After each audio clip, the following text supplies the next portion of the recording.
বড়টা তো দেখলাম। তাই কই যে যদি বাড়িতে থাকতাম তাহলে তো এই যে একটা ঈদ গেল, অন্তত কবর বাড়ি যাই আর না যাই আপনাকে বাড়ি একবার হইলেও নিতেন। এতবার ফোন দিতেন, নয়ন ভাই এতবার ফোন দিত, ঠিক মতন কাজও করতে পারতাম না যে ভাই আইসো আইসো একদিন থেকে বেড়াই যাও। হ্যাঁ, পাগল হয়ে যেত আমাকে না নিতে পারলে। অথচ এই যে একটা ঈদ গেল, একটা মিনিট একটু ফোন দিয়ে জিগাইতে পারলেন না যে কীরকম কি আছি নাকি, একটু খোঁজখবরও তো লইলেন না।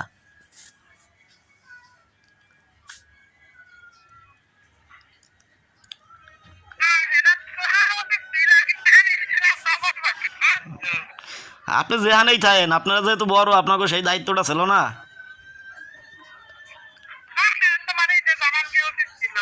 হ্যাঁ।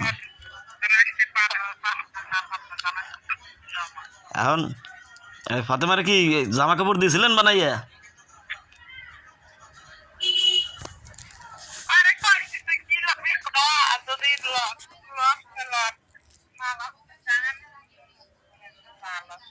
আসে পরে হ্যাঁ নেছে।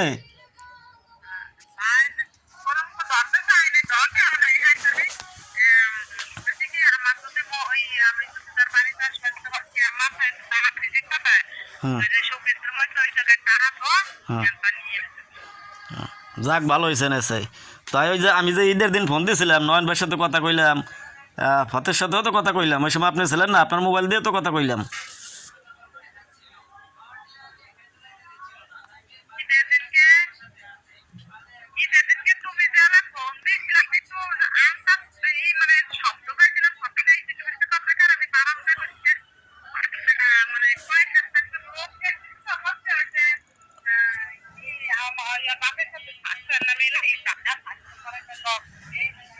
হ্যাঁ, ওই যে নয়ন নয়ন ভাই গেল না, ভ্যান লইয়া গেল, যাইয়া দুপুরে করে খাইয়া আবার চলে আসলো।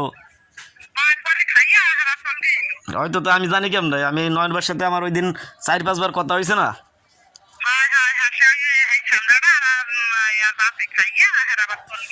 হ্যাঁ, তাই ফাতেমারে ফোন দিলাম ঈদের দিন, ও তো আর সাতকে দিল টেলো না, ঠিক আছে।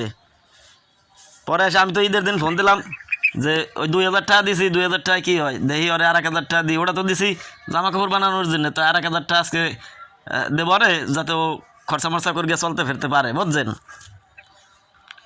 এই নিয়ত করে তো ফোন দিলাম, তা তো দেখলেনি, আপনারা তো দাঁড়িয়েছিলেন, কথাবার্তার যে ডাইস, হ্যাঁ তো বুঝলেনি যে হ্যাঁ টাকা দেবো কি, আর তো মেজাজ মেজাজ গেছিলো খারাপ হইয়া। এখন কি এখন কি করতে পারি, এটা বুদ্ধি দেন দিই। ওই যে ঈদের দিন ফোন দিলাম, একটু ভালো মতন কথাবার্তা কবে না, ওর যদি আরো টাকা পয়সা লাগে তাও তো আমার চাবে, কবে যে না আমার আরো কিছু টাকা পয়সা দেন। কিন্তু এই টাকা তো 1000 দেওয়ার লেগে ওরা আমি ফোন দিছি, বা কিরকম কি আছে, জামা কাপড় লইছে কিনা ইয়ে জানার জন্য ফোন দিছি, কিন্তু অত কথাবার্তা কইলো সব উল্টা পাল্টা। সেই লেগে কই যে তো এসে তো মেজাজ খারাপ হয়ে গেছিল।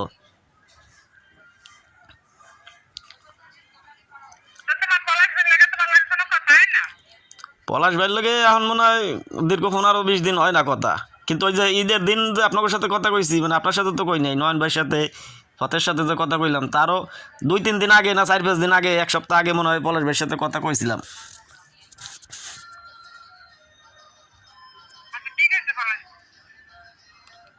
আরে হ্যাঁ, তো মেলা দিন হয়ে গেছে, আমার তো মনেও নাই। আপনি পলাশ ভাইদেরও আমি এমনি ফোন দিয়ে কইছিলাম যে ভাই দেখেন, দিন তো আর কম হয়ে গেল না, দেখতে দেখতে 8-9টা মাস হয়ে গেল, ঠিক আছে। এখনও তো কথাবার্তা কয় এরকম বেকা বেকা। হ্যাঁ, আসবে না, যতবারই জিগাই আসবে না। আসার পরে আমি ভালো মতন কইলাম যে যদি নাই আইসোস তাহলে ভাই তুই আমার ডিভোর্স দিয়ে দে, খালি খালি এই জুলাই রেখে বা ই করে লাভ আছে। আর তুই যদি এরকম জুলাই রাখোস বা ঝগড়া করোস, আমি ফোন দিলেই এমনিতেই তো ফোন ধরস না, নাম্বার ব্ল্যাক লিস্টে, তারপরে 2-1 বার ধরলেও যদি ঝগড়া করোস তখন তো মেজাজ মেজাজ খারাপ হয়ে যাবে, ঠিক আছে। এসে উল্টাপাল্টা দড়ি দরবার করে গেলাইলে আসে যে আপনারা সবাই মিলকে যে আমার দোষ দেবেন, হ্যাঁ কিন্তু পারবেন না। এক দ্বিতীয়ত ওই যে পলাশ ভাই থাকতে যে এই যে আপনাকে ঘরে বসকে যে আপনি তো ছিলেন না এই সময়, যে সময় ফাতেমার আনতে গেলাম, এই সময় দরবার হইল না। সেই দরবারের সময় তো মনে করেন পলাশ ভাই কইলো যাইতে, কিন্তু হ্যাঁও গেল না। হ্যাঁ কি দাম রাখলেন আপনারা, কেউ রাখলেন না তো। হ্যাঁ কইলাম যে এত কিছুর পরেও আজকে এতদিন হয়ে গেছে, তারপরেও মনে করেন যে আর রাগ কমে না, বা একটু ভালো মতন কথা কবে হইয়া তাই কয় না। এখন আমারও তো রাগ আছে, ঠিক আছে। এখন আমার কাছে তো মনে করেন আমি চাইলে কিন্তু আপনার বোনের অনেক ক্ষতি করতে পারি, ঠিক আছে। এখন পলাশ ভাইরা হয়ে কইলাম যে আমার মোবাইল কিনগেই যে ওর ক্ষতি করা শুরু করিয়ে দেবো, এই কথা কিন্তু আমি আগের থেকেই কইছিলাম, কিন্তু তারপরেও আমি কিছুই করি নাই, আমি ধৈর্য ধরছি, ঠিক আছে।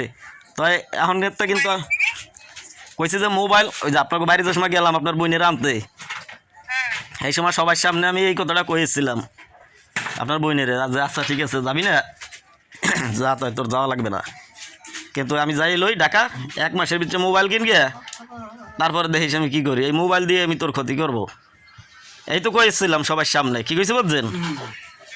কিন্তু এই আসার 1 মাস পরে তো ঠিকই মোবাইল কিনছি, কিন্তু আজ তোমার তো কিছুই করি নাই। কিন্তু তারপরেও খালি ধৈর্যই ধরছি আর খালি বুঝাইছি, আপনাকেও বুঝাইছি, কম বুঝাই নেই কেউ রে। হ্যাঁ, সে ওই দিন পলাশ ভাইরে কইলাম যে পলাশ ভাই আমি কিন্তু এরকম মানে আকাম শুরু করবো।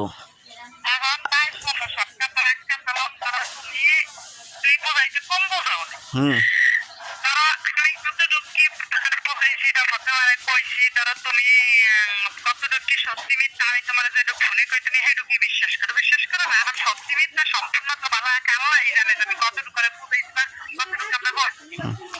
হ্যাঁ ঠিক আছে, আল্লাহ তো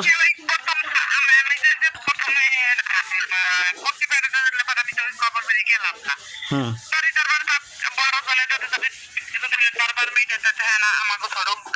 মানুষ লাগে না,